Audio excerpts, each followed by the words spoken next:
अन्यहासेयो, hello, हाय, welcome, नमस्ते। मैं हूं सुचित्रा और स्वागत है आपका हमारे यूट्यूब चैनल सुचित्राज एक्सप्लेनेशन में।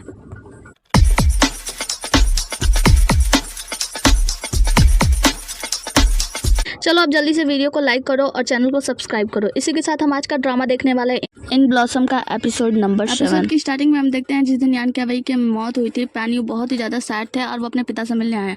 उन्होंने कहा यान कैवई की मौत हो गई, अब तो तुम खुश हो ना, तुम यही चाहते थे ना। तो वो कहते हैं कि देखो, इसीलिए मैंने तुमसे कहा था कि तुम मुझसे शादी मत करो, इसीलिए मैं तुम्हें उनसे शादी करने के लिए मना कर रहा था। मिस्टर पैन्यू कहते हैं कि तुम आखिर क्या जानते हो, मुझे सच्चाई बताओ। वो कहते हैं कि देखो, मैं तुम्हें सच्चाई बताता हूँ। दरअसल 10 साल पहले जब यांग जियांग वहाँ के मंत्री थे तो मैं उनका डिप्टी कमिश्नर था। उस वक्त उन्हें एक सूचना मिली थी। उन्होंने मुझे बताया था कि गुप्त रूप से सूचना मिली है कि न्यायालय में मतलब अदालत पे कुछ विद्रोही लोग छिपे हुए हैं और उन्हें शरण देने का आरोप है।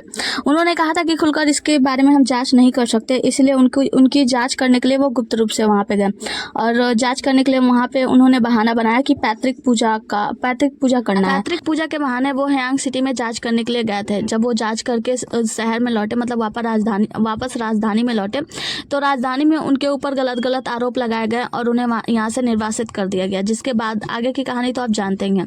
मिस्टर पैन्यू जो होते हैं बहुत ही ज़्यादा गुस्से में होते हैं। वो कहते हैं कि ठीक है, ये सब सच भी है, तो ये बताओ कि मेरी पत्नी यानी यान कैवई का ठिकाना किसने लीक किया, वो तो तुम ही बताया होगे ना। तो वो कहते जब मैं यहाँ मंत्री के पद पर नियुक्त किया गया, उसके बाद से भी मेरी हिम्मत नहीं हुई कि मैं मिस्टर यांग से मिल सकूँ और उनसे सच्चाई पूछ सकूँ।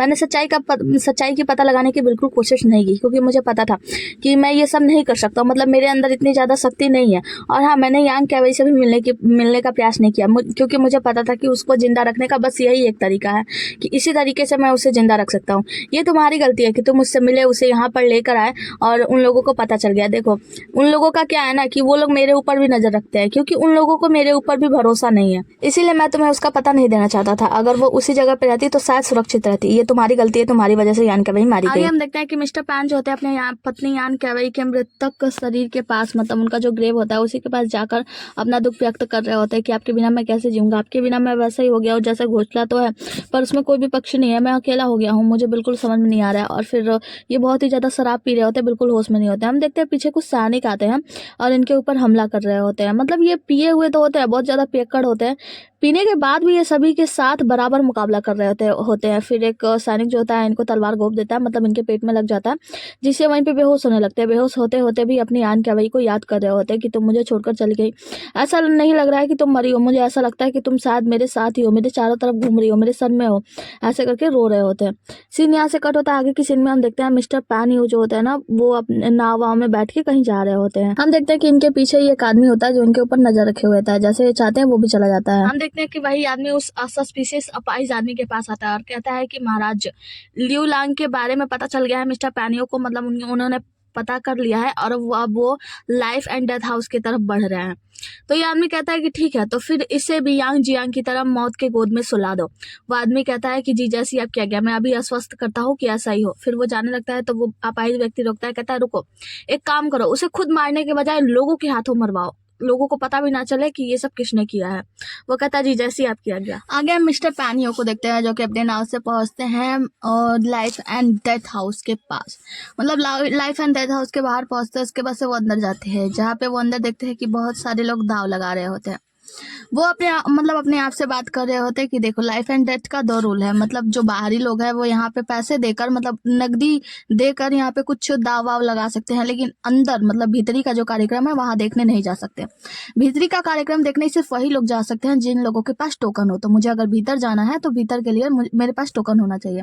अभी इधर उधर देख रहे होते तभी देखते हैं कि सामने जो होती है सांगवान जी होती है, वो अंदर जाने के लिए वहां के सैनिक से बात कर रही होती है कि जब मैंने पैसे दे दिए हैं तो मुझे अंदर का कार्यक्रम देखने के लिए क्यों नहीं जाने दिया जा रहा है। वो कहता है कि देखिए महिला, आप अंदर नहीं जा सकती, यंग महिला, आपको अंदर जाना है तो आपके पास ऐसा टोकन होना चाहिए। मतलब वहां से बहुत सारे लोग जा रहे होते हैं अंदर जिनके पास टोकन होता है। वो कहती है अच्छा, फिर उसे साइड कर दिया जाता है, भगा दिया जाता है। वो साइड में आती है तो यहाँ पे मिस्टर पैन्यू आते हैं, कहते हैं कि सांगवान जी तुम यहाँ पे क्या कर रही हो, तुम तो बहुत निडर हो, तुम्हें पता नहीं है क्या ये लाइफ डेथ हाउस है और यहाँ पे कुछ भी हो सकता है, तुम इतनी निडरता से यहाँ कैसे आ सकती हो। सांगवान जी कहती है कि देखो, मैं भी कार्यालय की एक मतलब कार्य करता हूँ ना, तो मैं आपको यहाँ पे अकेले अकेले कैसे आने दे सकती हूँ, मतलब यहाँ पे जोखिम उठाने के लिए, तो इसलिए मैं आ गई। और देखो ना, ये लोग अंदर नहीं जाने दे रहे हैं, मतलब मैंने पैसे दिए हैं लेकिन ये लोग कह रहे हैं किसी टोकन के साथ ही हम लोग अंदर जा सकते हैं। तो वो कहते हैं अच्छा तो तुम एक काम करो, फटाफट अपना सामान पैक करो और निकल जाओ यहाँ से, मतलब वापस चले जाओ कार्यालय, वरना तुम्हारे लिए सही नहीं होगा। वो कहती है बिल्कुल भी नहीं, मैं नहीं जाऊँगी, मैं आपके साथ ही जाऊँगी। फिर वो सोचती है कि इनके पास ज़रूर कोई आइडिया होगा अंदर जाने का। तो वो कहती है कि मिस्टर पानियो, क्या आपके पास कोई तरीका है अंदर जाने का? तो वो कहते हैं कि नहीं। तो वो कहते हैं ठीक है चलिए ना, कोई तरीका लगाइए। तो वो कहते हैं ठीक है, मैं तुम्हें अंदर ले जाऊँगा लेकिन तो एक शर्त पे। तो वो कहती है हाँ बताइए। तो वो कहते हैं कि ठीक है, मैं तुम्हें अंदर ले जाऊँगा, शर्त यही रहेगा कि तुम जो मैं कहूँगा सिर्फ वही करोगी, इसके अलावा कुछ नहीं करोगी। तो वो कहती है ठीक है, जैसा आप करेंगे मैं वैसा ही करूँगी। ये लोग चारों तरफ नज़र दौड़ाते हैं, तभी देखते हैं वहाँ पे दो जोड़े, मतलब एक जोड़ा होता है जो कि वहाँ पे मौज मस्ती के लिए आए होते हैं। वो लोग बातें कर रहे होते हैं कि अभी कमरा बुक किया है, हम लोग यहाँ पे मौज मस्ती करेंगे, उसके बाद से भीतरी का कार्यक्रम देखने चलेंगे। ये लोग कमरे की तरफ जाते हैं तो पैनियू सांगवान जी को इशारा करते हैं और लेके जाते हैं उन जोड़ों के पास। उसके बाद से उसके सीने पे तलवार रख देते हैं। तो उसकी जो महिला होती है वो चिल्लाने वाली होती है, तो वो कहते हैं शांत रहो, अंदर कमरे में चलो। और कमरे में जाके उन लोग का ड्रेस ये खुद पहन लेते हैं, टोकन वोकन ले लेते हैं। आगे हम रैन टेरेस को देखते हैं, जो कि उसी मिस्टीरियस मैन यानी यंग मास्टर को बता रहा होता है कि हमें एक खबर मिली है, पैनियू जो है वो सांगवान जी को लेकर लाइफ एंड डेथ हाउस में चला गया है। वो कहते हैं अच्छा, और वो मिस्टीरियस मैन जो होता है वो एक पुतली बना रहा होता है। आगे हम देखते हैं कि ये दोनों यानी पैनियू और सांगवान जी दोनों लोग आते हैं, जहाँ पे सांगवान जी पैनियू का हाथ पकड़ती है और वो लोग अंदर जाने के लिए गेट पे जाते हैं। तो सैनिक मांगता है कि ठीक है निमंत्रण पत्र दिखाओ, तो वो निमंत्रण पत्र दिखाती है। निमंत्रण पत्र जो होता है ना वो चैंग का होता है, मिस चैंग का, और मिस चैंग जो है ना जियांग नांग की सबसे अमीर व्यापारी की बेटी है। ये निमंत्रण पत्र देखता है और फिर कहता है कि ठीक है रुकिए एक मिनट, और अंदर से जाता है, एक आदमी आता है और उनका स्वागत करता है, कहता है कि आइए मैं आपको आपके निजी कमरे में ले चलता हूँ। हम देखते हैं कि इन लोगों को अंदर इनके कमरे तक ले जाया जा रहा होता है और यहीं पे बहुत सारे लोग जुआ खेल रहे होते हैं, मतलब अंदर भी लोग जुआ ही खेल रहे होते हैं। ये लोग देखते हैं कैश काउंटर, जहाँ पे चिप्स की अदला बदली होती है, मतलब सोने का जो सिक्का टाइप का होता है ना उसी की अदला बदली होती है। तो वो लोग पूछते हैं उस आदमी से कि आखिर इसकी अदला बदली कब होती है। तो वो कहता है कि बस अभी 1 घंटे में अगला खेल शुरू होने वाला है, उस खेल के खत्म होने के बाद आप लोग यहाँ पे अपना अदला बदली कर सकते हैं। वो लोग कहते हैं ठीक है। फिर वो उन्हें उनके एक निजी कमरे में ले जाकर बैठा देता है, मतलब छोड़ देता है। दोनों को बैठाने के बाद वो जो आदमी इनको छोड़ने आया होता है वो कहता है कि मैडम चैंग आपके लिए अच्छा सा चाय तैयार कर दिया गया है और सामने वो चिप है जो कि आपने मंगाई थी। उसके बाद से वो कहता है तुम बैठ के क्या करो, श्रीमती चैंग का अच्छे से ख्याल रखो। तो वो कहते हैं हाँ हाँ क्यों नहीं। तो वो कहता है कि हाँ तो जाओ, अभी बैठे क्यों हो, खड़े क्यों हो, जाओ उनका ख्याल रखो। उसके बाद से वो जाकर उनका कंधा जो होता है दबाने लगते हैं। श्री चैंग जो होती है, मतलब जो सांगवान होती है ना, वो कहती है कि आप क्या मुझसे बदला ले रहे हैं। वो कहता है कि हाँ आपको तो बहुत मजा आ रहा होगा ना श्री चैंग बन के। और फिर उनका मतलब जो कंधा होता है जोर से नोचने लगता है। तो वो कहती है क्या कर रहे हो। तो वो कहता है बस अपना काम कर रहा हूँ और ये सब काम के लिए है, तो थोड़ा सा सब्र करो सुश्री चैंग, आपको मजा आ रहा है ना, अच्छा लग रहा है ना। तो वो कहती है हाँ बस रहने दो। उसके बाद से वो बैठ जाता है। उसके बाद से ये अपना चाय वाय पीती है, तो तभी नगाड़ा बजने लगता है और नगाड़ा बजने के साथ ही हम देखते हैं नीचे जितने भी लोग इधर उधर घूम रहे होते हैं वो सभी लोग साइड में आ जाते हैं, मतलब एक जगह खड़े हो जाते हैं। हम देखते हैं कि यहाँ पे 6 लड़कियों को लाया जाता है। 6 लड़कियां यहाँ पे आती हैं और बीच में खड़ी हो जाती हैं और चारों तरफ से लोग देख रहे होते हैं। ये एक गेम होता है। सांगवान जी जो होती है वो कहती है कि ये खेल किस बारे में, मतलब सभी लोग यही सोच रहे होते हैं। तो वहाँ पे एक आदमी जो होता है वो बताता है कि दरअसल इस खेल में ये है कि कौन सी औरत उन भेड़ियों से जीत सकती है। उसके बाद से सांगवान जी होती है वो कहती है कि ये तो गलत बात है ना। तभी वहाँ पे जो आदमी होता है वो इनकी तरफ देखता है, तो पैनियू संभालते हुए कहते हैं कि अच्छा इसका मतलब ये है कि आप ये सोच रही हैं कि कौन सा नंबर जीतेगा, आप ये नहीं जानती हैं ना। तो वो कहती है हाँ आप बिल्कुल सही समझ रहे हैं। तो वहाँ पे जो आदमी खड़ा होता है वो बताता है कि दरअसल बात ये है ना कि मैं आपको बता दूं कि नंबर 2 जीतने की संभावना ज़्यादा है नंबर 2 को, क्योंकि आपको पता है वो श्री कै की ना उपपत्नी है और वो बहुत ही बहादुर शक्तिशाली है। तो वो कहती है अच्छा। पूरी जानकारी मिलने के बाद सांगवान जी जो होती है वो नंबर 2 पर जो भी दावा होता है लगाती है। हम देखते हैं कि यहाँ पे गेम स्टार्ट होने वाला होता है। हम देखते हैं कि एक अंधेरी सी जो गुफा टाइप का होता है, मुँह पे बना होता है, उसमें से कुछ भेड़िए निकलते हैं, 2-3 भेड़िए निकलते हैं। जिसके बाद से वो भेड़िए निकलने के बाद इन लड़कियों पे 6 लड़कियों पे हमला करने लगते हैं और यहाँ से 6 लड़की अपनी जान बचाने के लिए इधर उधर भागती हैं, कूदती हैं और सभी लोग चिल्ला रहे होते हैं। मतलब ज़्यादातर लोग तो नंबर 2 पर ही दाव लगाए होते हैं कि नंबर 2 ही जीतेगा, नंबर 2 ही जीतेगा। हम देखते हैं कि यहाँ पे सांगवान जी की हालत थोड़ी सी खराब होने लगती है, मतलब इसे बहुत ज़्यादा गर्मी होने लगती है, मतलब अंदर से गर्मी होने लगती है। इसे क्या होता है पता नहीं चलता और हमें पता चलता है शायद इसके चाय में कुछ मिक्स है। हम देखते हैं कि गेम में ना नंबर 2 जीत रही होती है, तो सांगवान जी बहुत ही ज़्यादा खुश होती है, नंबर 2 कर रही होती है और नंबर 2 जीत भी जाती है। हम देखते हैं कि सांगवान जी नंबर 2 चिल्ला रही होती है। तो यहाँ पे जो मिस्टर पानी होते हैं वो कहते हैं कि क्या तुम भूल गए हम यहाँ पे क्यों आए हैं। तो वो कहती है हाँ मुझे पता है, हम चिप की अदला बदली करने के लिए आए हैं उस सिक्के की। तो वो कहता है कि हाँ तो फिर तुम यहीं पे रहो, मैं भी बदल के आता हूँ। तो वो कहती है नहीं मैं जा रही हूँ ना, और वो आधी चिप लेकर भागने लगती है। यहाँ पे मिस्टर पानी कहते हैं सांगवान जी, लेकिन उस आदमी को जब देखते हैं तो कहते हैं सुश्री चैंग रुको ना, और फिर वो पीछे पीछे चले जाते हैं। सांगवान जी जाती है उस दुकानदार से, कहती है कि मुझे इस चिप की अदला बदली करनी है, तो वो कहता है कि नहीं हो सकता क्योंकि ये चिप आधा है। सांगवान जी कहते हैं कि इसकी कीमत 1000 टन है तो मुझे 500 दे दो। दुकानदार कहता है कि बिल्कुल नहीं, क्योंकि ये आधा है, ये एक्सचेंज नहीं हो सकता। वो कहती है ऐसा क्यों, क्या ये लाइफ एंड डेथ हाउस का नहीं है, ये चिप यहीं का, आपको पता नहीं है क्या, मेरे पिता यानी श्री क्या जो है हैंग के बहुत बड़े व्यापारी हैं, तो वो क्या कर सकते हैं आपको समझ नहीं है, और ये चिप के पीछे जो आदमी है ना, जिस आदमी का है, आप उसे नाराज नहीं कर सकते। फिर वो कहता है कि देखो पीछे आपके बहुत सारे लोग हैं, तो आप उन लोगों को लेट मत कराइए, आप साइड हट जाइए। तो वो कहती है कि इन लोगों को ही फैसला करने दो, आप लोग बताइए क्या आधे चिप का कोई कीमत नहीं होता, ये ऐसे क्यों कह रहे हैं, हमारे पैसे लेने के वक्त तो इन्होंने ऐसा नहीं कहा था। तो वो कहते मतलब सारे लोग होते हैं, उन्हीं में मिस्टर पैन खड़े हो जाते हैं। मिस्टर पैन अपने मुंह पे हाथ रख के कहते हैं हाँ ये बिल्कुल सही कह रही है, वैसे भी हमारे इन लोगों ने बहुत सारे पैसे लूटे हैं, तो हमें हमें न्याय तो चाहिए ही चाहिए। सभी लोग इनकी तरफ से बोलते हैं कि हाँ ये बिल्कुल सही कह रहे हैं, आप हमें पीछे हटाने के बारे में मत सोचिए, वो जो महिला कर रही है वो जो कह रही है वो कीजिए। वो आदमी कहता है कि ये नियमों के खिलाफ है, तो वो कहती है अच्छा तो आप नियम की बात कर रहे हैं, तो ठीक है ये दिखाइए किस नियम में लिखा हुआ है कि आदि अगर हम सिक्के लेके आते हैं तो आप उसे एक्सचेंज नहीं करेंगे, दिखाइए। तो यहाँ पे पैनी अपने मुंह पे हाथ रख के कहते हैं हाँ दिखाओ दिखाओ, तो सभी लोग कहते हैं हाँ दिखाओ दिखाओ, हमें न्याय चाहिए न्याय चाहिए, उसे पैसे वापस करो उसे पैसे वापस करो। पैनी वो चारों तरफ देखते हैं, उन्हें एक इंसान आता हुआ दिखाई देता है, वो समझ जाता है कि ये जो काम करने वाले थे वो सारा काम हो चुका है, तो वो आते हैं और सांगवान जी को कहते हैं अब चलो, अगर ज़्यादा देर तक हम यहाँ पे रुके तो अनावश्यक रूप से बहुत ही ज़्यादा परेशानी हो जाएगी, और फिर वो उन्हें वहाँ से लेकर चले जाते हैं। और सांगवान जी तो नशे में होती है। वहाँ पे हम देखते हैं जब ये इसे यहाँ से लेकर जाते हैं तो यहाँ पे एक आदमी आता है जिसके हाथ में उसका आधा सिक्का होता है, और वो कहता है उनको आखिर इन सब के बारे में क्या क्या पता चला है। आगे हम देखते हैं कि मिस्टर पैनी और सांगवान जी को कमरे में लेकर आते हैं, वो बहुत ही ज़्यादा नशे में होते हैं, इमेजिन कर रही होती है कुछ तितलियाँ उनके हाथ पे है। वो कहते थे तितलियाँ कितनी ज़्यादा प्यारी है ना। वो कहते हैं कि सांगवान जी होश में आओ, तो वो कहते हैं चुप करो मैं सांगवान जी नहीं हूँ। तो वो कहते हैं क्या हुआ, तुम होश में आओ। मिस्टर पैनी कहते हैं होश में आओ, तुम सांगवान जी हो, तुम क्या कर रही हो। तो वो उनको देखती है और फिर उन्हें गाल पे किस कर लेती है। उसके बाद से वो उन्हें धक्का दे देते हैं, तो वो वहीं पे बैठ जाती है, तो उनका जो चुम्बन होता है उसे लेकर सूंघ रहे होते हैं। फिर वही चाय वाली लड़की जा रही होती है, उससे पूछता है कि चाय में क्या कुछ मिक्स था। तो वो कहते हैं हाँ यहाँ पे 5 जड़ी बूटियों वाली चाय बनाई जाती है, मतलब वो ये बहुत ही ज़्यादा शक्तिशाली होती है, मतलब थोड़ा सा इमेजिनेशन करने में मतलब इमेजिनेशन होने लगता है ये चाय वाय पीने के बाद। फिर उनको रियलाइज़ होता है और वो उनका नशा उतारने के लिए कुछ जड़ी बूटी पिलाते लाते हैं, जिसके बाद से उनको होश आता है। तो वो कहते हैं क्या तुम ठीक हो, ये 5 पदार्थों वाला पेय पदार्थ था जिसको पीने के बाद तुम्हें नशा हो गया था, तुम ठीक तो हो ना। तो वो कहते हैं हाँ मैं ठीक हूँ। फिर उन्हें याद आता है, मतलब सांगवान जी को याद आता है कि मैंने पैनियों को किस कर लिया था। तो वो कहते हैं ठीक है मैं जा रही हूँ सफाई करके आती हूँ, और वहाँ से भाग जाती हैं। उसके बाद से वो बाथरूम में जाती हैं और कुछ सोच रही होती हैं, और बाहर मिस्टर पैनियो खड़े होते हैं। हम देखते हैं कि अंदर जब सांगवान जी होती है ना, तो उनके बाथरूम के बाहर किसी की पैर दिखते हैं, मतलब जूते दिखते हैं। उसके बाद से सांगवान जी के अंदर से चिल्लाने की आवाज़ आती है कि बचाओ मुझे, और यहाँ पे पैनियो अंदर घुस जाते हैं कि सांगवान जी तुम ठीक तो हो ना, लेकिन सांगवान जी वहाँ पे नहीं होती हैं। बिल्कुल वैसे ही नहीं जैसा तुमने मेरे वीडियो को लाइक नहीं किया, वीडियो को लाइक करो तो मिल जाएगी सांगवान जी। कर दिया। अब आगे देखो, आगे हम देखते हैं कि मतलब वो 6 लड़कियां फिर से ग्राउंड में बुलाई जाती है, मतलब बीच में, और यहाँ पे गेम फिर से स्टार्ट किया जाता है।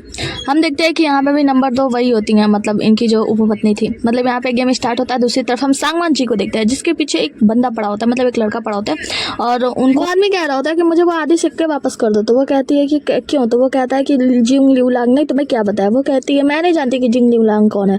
तो वो कहता है कि मैं सिर्फ मरे हुए लोगों पे भरोसा करता हूँ, और उसके ऊपर तलवार से हमला कर देता है, मतलब एक छोटे से चाकू से हमला कर देता है, जिसके बाद सांगवान जी बचते बचाते ना वहाँ गिर जाती है नीचे, जहाँ अंदर में बहुत सारे भेड़िए होते हैं जो सांगवान जी पर भी हमला करते हैं। सांगवान जी बच रही होती है। पैनियों को देखता है, जब वहाँ पे आता है उस आदमी को देखता है तो सांगवान जी करते हुए चिल्लाता है, लेकिन वो आदमी पैनियों पर हमला करता है, वो उस आदमी को बेहोश करके अंदर कूद जाते हैं सांगवान जी को बचाने के लिए। हम देखते हैं कि सांगवान जी को बचाते हुए वो भेड़िया जो होता है ना वो घायल कर देता है पैनियों को, मतलब पैनियों के पीठ पे उसका पंजा लग जाता है। जिसके बाद देखना क्या था, पैनियों क्या करते हैं उस भेड़ियों को उठा के फेंक देते हैं और फिर अपने चाकू से उसके ऊपर वार करते हैं जिससे वो मर जाता है। हम देखते हैं कि यहाँ पे एक आदमी उस चाकू को निकाल लेता है, मतलब निकाल के ले जाता है, मतलब पैनियों ने अपने चाकू से मारा था। आगे की सीन में हम देखते हैं कि जो जियांग होता है ना यहीं लाइव डेथ हाउस में आ रहा होता है, तभी सभी लोग बाहर जा रहे होते हैं। वो कहता है क्या हुआ, तो वो लोग बताते हैं, एक आदमी बताता है कि दरअसल अंदर श्री क्या है कि उपपत्नी मतलब पसंदीदा उपपत्नी की मृत्यु हो गई है। अब जियांग थोड़ा सा सोच में पड़ जाता है। हम देखते हैं कि मिस्टर पैनियो जो होता है ना उस आदमी को बांध कर एक कमरे में लाकर ढिमला देते हैं। यहाँ पे सांगवान जी पूछती है कि आपको चोट लगी, आप ठीक तो है ना। तो वो कहता है कि हाँ मैं ठीक हूँ, मेरे दर्द की कोई बात नहीं है, वैसे आपने हमारी मदद की, आपकी वजह से ये उजागर हुआ, मतलब सामने आया, इसके लिए आपका शुक्रिया। उसके बाद सांगवान जी कहते हैं कि कभी भी प्यार से बात नहीं कर सकता है। मिस्टर पैनियो उस आदमी को होश में लाते हैं। उसके बाद से कहते हैं कि और हम दोबारा मिले है ना। तो वो कहता है दोबारा, मैं तुमसे पहली बार भी नहीं मिला हूँ, तो दोबारा कैसे मिले। तो यहाँ पे वो याद करते हैं, कहते हैं कि उस वक्त तुम मेरी शादी में आए थे मुझे बधाई देने के लिए, उस वक्त तुम एक संगीतकार के रूप में आए थे और तुमने मेरा ध्यान बटाने की कोशिश की थी। मतलब मुझे बुलाया गया था और जैसे मैं वहाँ से निकला वैसे ही तुम वहाँ मतलब संगीतकार के रूप में वहाँ से उठ के गए और तुमने बैकअप का जो ड्रेस रखा था दूल्हे वाला वो पहन के चले गए, क्योंकि तुम मेरी तरह चाल चल रहे थे। वहाँ के लोगों को पता नहीं चला, तुम अंदर कमरे में घुसे। उसके बाद से मुझे पता चला कि मेरी पत्नी की मौत हो गई, तो तुमने ही मेरी पत्नी को मारा है ना। पैनी उससे पूछते तो वो आदमी कहता है कि शुक्र मनाओ, तुम्हें मेरा धन्यवाद करना चाहिए कि तुम्हारी पत्नी ने, तुम्हारी प्यारी पत्नी ने मरते वक्त उस इंसान का चेहरा देखा, मतलब अपने प्रेमी का चेहरा देखा। उसे ऐसा लगा कि जैसे मैं उसका पति हूँ। यहाँ पे पैनी जो होता है बहुत ही ज्यादा गुस्सा होता है, उसका गला दबाने लगते हैं, उसे जान से मारने की कोशिश कर रहे होते हैं। तब हम देखते हैं कि जब वो उसे जान से पूरी तरह मारने की कोशिश कर रहे होते हैं तो यहाँ पे हम देखते हैं सांगवान जी उन्हें छुड़ाती है और कहती है कि पैनी शांत हो जाओ, पैनी शांत हो जाओ, देखो मेरी तरफ देखो, वो तुम्हें उकसाने की कोशिश कर रहा है, वो चाहता है कि तुम उसे जान से मार दो। पैनी मेरी तरफ देखो।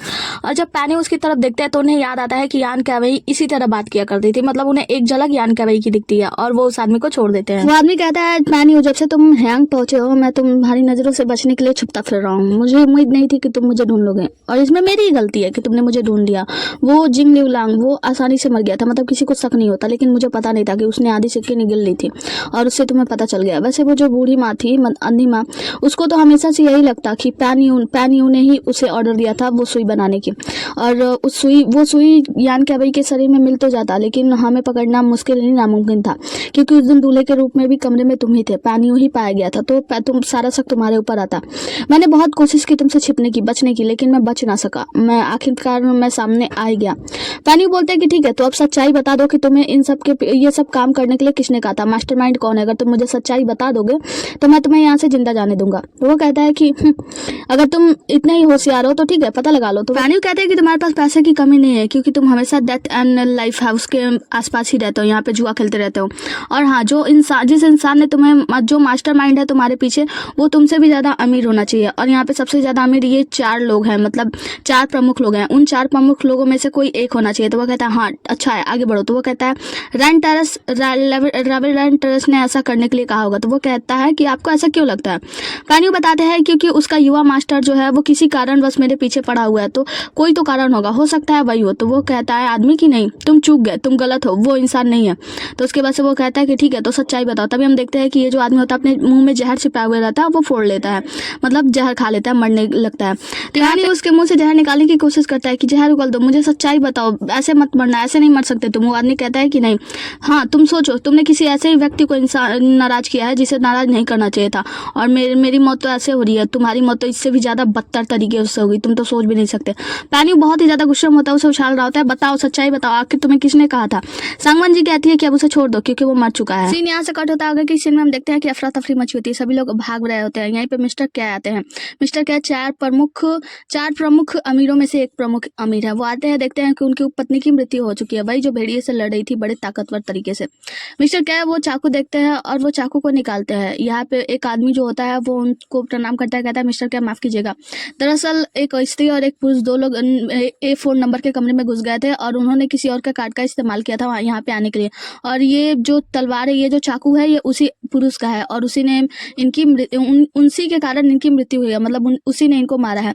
तो वो कहते हैं मिस्टर कै ठीक है मेरे करीब आओ, और करीब बुलाकर उस आदमी को मार देते हैं। उसके बाद से कहते हैं अपने सैनिकों को आदेश देते हैं कि 2 घंटे के अंदर मुझे वो स्त्री और पुरुष दोनों चाहिए, अगर वो दोनों यहाँ पे नहीं आए तो मैं तुम सबकी भी यही हालत करूंगा। फिर सभी लोग वहाँ पे ढूंढने निकल जाते हैं। हम देखते हैं कि यहीं पे ये सारी चीजें जियांग सुन लेता है, और आगे की सीन में हम देखते हैं कि सांगवान जी और मिस्टर पैनियू उस आदमी की जांच कर रहे होते हैं कि उनके पास से कोई तो सबूत मिल जाए।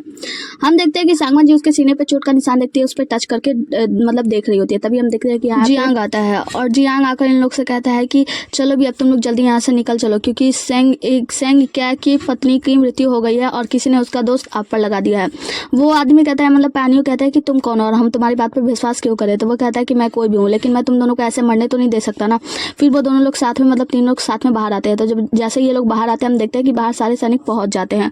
तो जो सांगवान जी होती है वो कहती है कि क्योंकि ये लोग हमारे लिए आए हैं तो एक काम करो, जियांग से कहती है कि तुम यहाँ से चले जाओ, मतलब हम लोग के यहाँ से अलग हो जाना चाहिए। तो जियांग कहता है कि ठीक है अपना ख्याल रखना, और वहाँ से चला जाता है। कहते हैं कि हालांकि उसकी हरकतें अजीब थी लेकिन वो नेक इंसान लग रहा था। तो सांगवान जी कहती है हाँ बिल्कुल, इसीलिए हम उसे अपने लिए मरने नहीं दे सकते। उसके बाद से उसे कुछ याद आता है और कहती है कि हाँ शरीर बोल सकता है, वहाँ से दौड़ते हुए भागती है। यहाँ पे पैन्यू को थोड़ा सा शक होता है। सांगवान जी जाकर उस आदमी की जांच करती है, मतलब जो मर चुका है। सांगवान जी जाकर उस आदमी की जांच करती है, मतलब उसके पेट पे टच करती है और उसके बाद से वहाँ पे पड़ा एक चाकू निकालती है जिससे उसके शरीर को काट देती है, मतलब पेट को काट देती है। हम देखते हैं कि पैन्यू की याद आ रहा होता है कि यान कैवे बिल्कुल ऐसे ही थी, मतलब नीडर, उसको बिल्कुल भी डर वर नहीं लगता था। यहाँ पे वो काट कर उसके शरीर से एक अजीब तरीके से बिल्ला निकालती है, कहती है कि ये देखो, मेरे पास आकर देखो, ये कुछ है।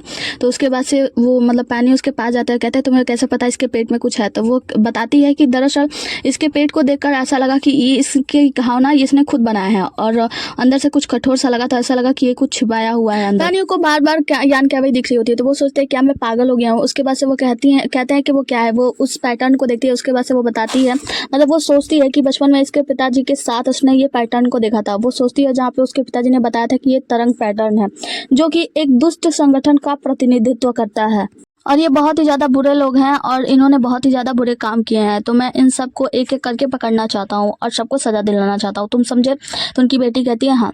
आगे की सीन में हम देखते हैं, वो मनी मन सोच रही होती है कि इस संगठन का बिल्ला एक हत्यारे के पास क्या कर रहा है। हो सकता है मेरे माता पिता और मिस सांगवान जी के मौत के कारण यही लोग हैं, मतलब मास्टरमाइंड यही लोग हैं। पैन्यू उस चीज़ को लेते हैं, बिल्ले को कहते हैं ये क्या है, ये तो लहरें बनी हुई हैं। तो वो बताती है कि हाँ शायद इसी बिल्ले के मालिक का मास्टरमाइंड होगा आपकी पत्नी को मारने का। हम देखते हैं कि बाहर सन कह के सारे लोग मतलब आ जाते हैं और चारों तरफ से घेर लेते हैं। अब ये लोग छुपाने की कोशिश करते हैं। यहाँ पे एक आदमी बताता है कि ये 4 के कमरे में बोल गए दाई तरफ। मिस्टर सन के कहते हैं कि ठीक है, तो फिर तीरों की वर्षा कीजिए और चारों तरफ से तीरों की वर्षा होने लगती है। जिसके बाद से हम देखते हैं पैन्यू यान कैवे को लेकर, यानी सांगवान जी को लेकर एक जगह बैठे होते हैं। सांगवान जी कहती है कि मिस्टर पैन, ये सब क्या हो रहा है? देखो मैं जान से मरना नहीं चाहती। तभी एक तीर आकर उसके पेट में लग जाता है और इसी के साथ हमारा आज का एपिसोड खत्म हो जाता है। मिलते हैं अगले एपिसोड में, तब तक के लिए बने रहिए हमारे साथ। Tata bye bye, take care. और अभी तक वीडियो को लाइक नहीं किया तो वीडियो को लाइक करके जाना और नए हो तो चैनल को सब्सक्राइब कर देना। चलो बाय।